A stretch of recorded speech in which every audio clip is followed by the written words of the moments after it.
परमात्मने नमः।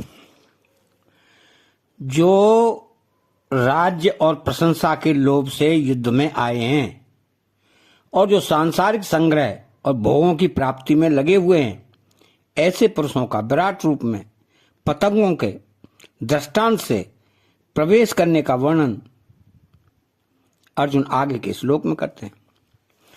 तो यथा प्रदीप्तम ज्वलनम पतंगा विसन्ति नासाय समृद्ध वेगा तथैव नासाय विसन्ति योकास्तवापि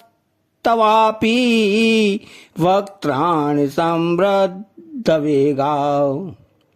अर्थात यथा प्रदीप्तम ज्वलनम पतंगा विसन्ति नासाय समृद्ध वेगा, जैसे हरी हरी घास में रहने वाले पतंगे चातुर्मास की अंधेरी रात्रि में कहीं पर प्रज्वलित अग्नि देखते हैं तो उस पर मुग्ध होकर कि बहुत सुंदर प्रकाश मिल गया है, हम इससे लाभ ले लेंगे, हमारा अंधेरा मिट जाएगा, उसकी तरफ बड़ी तेजी से दौड़ते हैं। उनमें से कुछ जो प्रज्वलित अग्नि में स्वाहा हो जाते हैं, कुछ को अग्नि की थोड़ी सी लपट लग जाती है तो उनका उड़ना बंद हो जाता है और वे तड़पते रहते हैं। फिर भी उनकी लालसा उस अग्नि की तरफ ही रहती है। यदि कोई पुरुष दया करके उस अग्नि को बुझा देता है तो वे पतंगे बड़े दुखी हो जाते हैं कि उसने हमारे को बड़े लाभ से वंचित कर दिया। तो तथैव नासाय विसन्त लोकास्तवापि वक्त्राणि समुद्र वेगा। भोग भोगने और संग्रह करने में ही तत्परता पूर्वक लगे रहना, मन में भोगों और संग्रह का ही चिंतन होते रहना, यह बढ़ा हुआ सांसारिक वेग है। ऐसे वेग वाले दुर्योधन आदि राजा लोग पतंगों की तरह बड़ी तेजी से कालचक्र रूप आपके मुखों में जा रहे हैं, अर्थात पतन की तरफ जा रहे हैं। 84 लाख योनियों और नरकों की तरफ जा रहे हैं। तात्पर्य यह हुआ कि प्रायः मनुष्य सांसारिक भोग, सुख, आराम, मान, आदर आदि को प्राप्त करने के लिए रात दिन दौड़ते हैं। उनको प्राप्त करने में उनका अपमान होता है, निंदा होती है, घाटा लगता है, चिंता होती है, अंतःकरण में जलन होती है और जिस आयु के बल पर वे जी रहे हैं वह आयु भी समाप्त होती जाती है। फिर भी वे नाशवान भोग और संग्रह की प्राप्ति के लिए भीतर से लालायित रहते हैं। तो पिछले श्लोक में नदियों का और इस श्लोक में पतंगों का दृष्टांत दिया गया है। पतंगे तो मोहबस लेने की इच्छा से खुद अग्नि में जाते हैं, पर नदियां अपने आप को देने के लिए समुद्र में जाती हैं। अतः जो मनुष्य लेने की इच्छा रखते हैं वे पतंगों के समान हैं और जो मनुष्य देने की इच्छा रखते हैं वे नदियों के समान हैं। लेने का भाव जड़ता है और देने का भाव चेतना है। लेने की भावना से अशुभ कर्म और देने की भावना से शुभ कर्म होते हैं। लेने की इच्छा वालों के लिए स्वर्ग है और देने की इच्छा वालों के लिए मोक्ष है। कारण कि लेने का भाव बांधने वाला और देने का भाव मुक्त करने वाला होता है। तो पीछे के 2 श्लोक में 2 दृष्टांतों से दोनों समुदायों का वर्णन करके अब संपूर्ण लोगों का प्रसन्न करते हुए विश्व रूप भगवान के भयानक रूप का वर्णन करते हैं। तो लेहियसे ग्रसमान समन्ताल्लोकांस मग्रान्वद अर्णैर्ज्वालद्वे तेजोभिरापूर्य जगत् समग्नम भासस्तवोग्रा प्रतपन्ते विष्णु। अर्थात ले लिह्य से ग्रसमान समन्ताल लोकान समग्रा अन्वदनैर्ज्वलद्वे।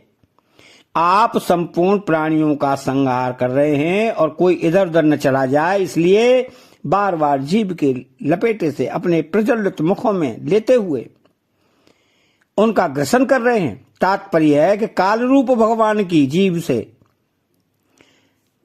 लपेट से कोई भी प्राणी बच नहीं सकता।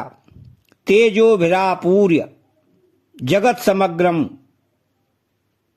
भासस्तवोग्राह प्रतपंत विष्णु। विराट रूप भगवान का तेज बड़ा उग्र है। वह उग्र तेज संपूर्ण जगत में परिपूर्ण होकर सबको संतप्त कर रहा है, व्यथित कर रहा है। तो यहां लोकासन ग्रान लोकमात्र तथा जगत समग्न जड़ चेतन स्थावर जंगम रूप जगन मात्र कहने का तात्पर्य है कि यह सब कुछ भगवान के ही समग्र रूप के अंतर्गत है। तो भगवान को भी समग्र कहा है। असंशयम समग्नम माम, तो कर्मों को भी समग्र कहा है। यज्ञायाचरतः कर्म समग्रम, और प्रस्तुत श्लोक में अर्जुन को भी समग्र कहा है। इसका तात्पर्य है कि सब भगवान के ही रूप हैं। तो विराट रूप भगवान अपने विलक्षण विलक्षण रूप का दर्शन कराते हैं। उनके भयंकर और अत्यंत उग्र रूप के मुखों में संपूर्ण प्राणी और दोनों पक्षों के योद्धा जाते देखकर अर्जुन बहुत घबरा गए। अतः अत्यंत उग्र रूपधारी भगवान का वास्तविक परिचय जानने के लिए अर्जुन प्रश्न करते हैं। आख्याहि मे को भवान उग्र रूपो नमोस्तुते वर देववर प्रसीद। विज्ञातुमिच्छामि भवन्तुमाद्यं नहि प्रजानामि तव प्रवन्तिम्। अर्थात आख्याहे मे को भवान उग्र रूपो नमो अस्तु ते देववर प्रसीदा। आप देव रूप से भी दिख रहे हैं और उग्र रूप से भी दिख रहे हैं। तो वास्तव में ऐसे रूपों को धारण करने वाले आप कौन हैं? अत्यंत उग्र विराट रूप को देखकर भय के कारण अर्जुन नमस्कार के सिवाय और करते भी क्या।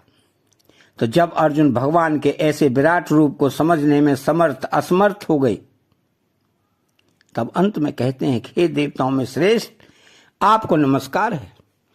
भगवान अपनी जीभ से सबको अपने मुखों में लेकर बार बार चाट रहे हैं। ऐसे भयंकर वर्ताव को देखकर अर्जुन प्रार्थना करते हैं कि आप प्रसन्न हो जाइए। तो विज्ञातुमिच्छामि भवन्तमाद्यं न प्रजानामि तव प्रवन्तिम्। तो भगवान का पहला अवतार विराट संसार रूप में ही हुआ था। इसलिए अर्जुन कहते हैं कि आदि नारायण, आपको मैं स्पष्ट रूप से नहीं जानता हूं। मैं आपकी इस प्रवृत्ति को भी नहीं जानता हूं कि आप यहां क्यों प्रकट हुए हैं, और आपके मुखों में हमारे पक्ष के तथा विपक्ष के बहुत से योद्धा प्रविष्ट हो रहे हैं। अतः वास्तव में आप क्या करना चाहते हैं? तात्पर्य यह हुआ कि आप कौन हैं और क्या करना चाहते हैं, इस बात को मैं जानना चाहता हूं, और आपको आप ही स्पष्ट रूप से बताइए। एक प्रश्न होता है कि भगवान का पहला अवतार विराट संसार के रूप में हुआ और अभी अर्जुन भगवान के किसी एक देश में विराट रूप देख रहे हैं। ये दोनों विराट रूप एक ही हैं या अलग अलग? इसका उत्तर यह है कि वास्तविक बात तो भगवान ही जाने, पर विचार करने से ऐसा प्रतीत होता है कि अर्जुन ने जो विराट रूप देखा था उसी के अंतर्गत यह संसार रूपी विराट रूप भी था। जैसे कहा जाता है कि भगवान सर्वव्यापी हैं, तो इसका तात्पर्य केवल इतना ही नहीं है कि भगवान केवल संपूर्ण संसार में ही व्याप्त हैं। प्रत्युत भगवान संसार से बाहर भी व्याप्त हैं। संसार तो भगवान के किसी अंश में है, तथा ऐसी अनंत सृष्टियां भगवान के किसी अंश में हैं। ऐसे ही अर्जुन जिस विराट रूप को देख रहे हैं उसमें यह संसार भी है, और इसके सिवाय और भी बहुत कुछ है। तो भगवान के ऐश्वर्य युक्त उग्र रूप को देखकर अर्जुन इतने घबरा जाते हैं कि अपने ही सखा श्री कृष्ण से पूछ बैठते हैं कि आप कौन हैं।